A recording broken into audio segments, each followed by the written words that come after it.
বিরতির পর স্বাগত। आप थे तो हम आज गर्व से सर उठा के जी पा रहे हैं। দেশের বীর শহীদদের আত্মত্যাগের কথা স্মরণ করে সেই কথাই বললেন বিএসএফ এর ডিআইজিবি কে কাসানা গোকুলনগর সেক্টরের হেডকোয়ার্টার।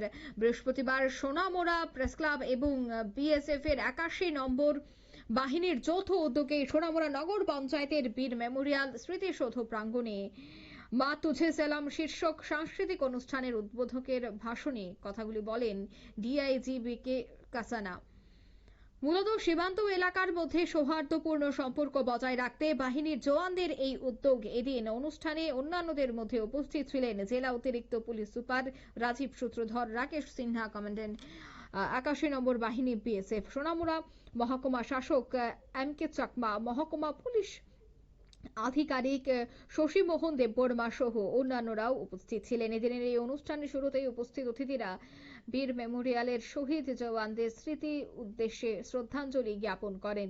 এরপর স্বাগত ভাষণ রেখে সোনামুড়া প্রেস ক্লাবের সম্পাদক অভিজিৎ বর্ধন তিনি উপস্থিত সকলকে স্বাগত জানান এবং আগামী দিনেও সোনামুড়া সীমান্ত এলাকার জনগণ এবং সোনামুড়া প্রেস ক্লাবের সঙ্গে সীমান্তরক্ষী বাহিনীর এই ধরনের সৌহার্দ্য পূর্ণ বজায় রাখার আহ্বান তিনি জানান। ঠিক তিনি কি বলছেন শোনাচ্ছি। सोनामुड़ा सिविल सोसाइटी के जनमान्यगण, दर्शकगण और मेरे बीएसएफ के प्यारे साथियों, आप सब जानते हैं कि सीमा सुरक्षा बल बीएसएफ प्रत्यक्ष तौर पर देश सेवा में शामिल है। सीमा की रक्षा करते हैं, हम इस काम के लिए भर्ती हुए हैं।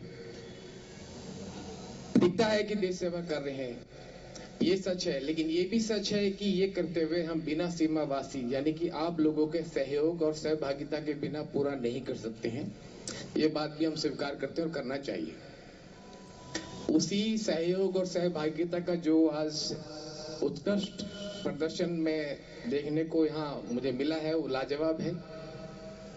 दोनों ही पक्षों ने अपना पूर्ण योगदान दिया है। ये जरूरी नहीं कि आप देश सेवा तभी करेंगे जब आप वर्दी पहनेंगे। जैसा कि आपने गाना भी सुना, हर कर्म अपना करेंगे वतन तेरे लिए। देश का हर नागरिक अच्छा देशभक्त हो सकता है, उसके लिए उसको बंदूक चलाने की जरूरत नहीं है, वर्दी पहनने की जरूरत नहीं है। जरूरत है देश के प्रति सच्ची समर्पण की भावना। ये देश वीर वीरांगनाओं से भरा हुआ है, ये राज्य, ये समाज, कोई कमी नहीं है। আপনারা শুনলেন তাদের বক্তব্য। পাশাপাশি এদিন তিনি ভারতের প্রতিবেশী দেশগুলির অবস্থানের কথাও উল্লেখ করেন এবং একটা মজবুত সুদৃঢ় দেশের মূল্য তারাই বুঝতে পারবে, তাই তিনি সকলকে সর্বাত্মিক সহযোগিতার কামনা করেন। নিয়ে নিচে ছোট্ট একটি বিজ্ঞাপন বিরতির সঙ্গে থাকুন।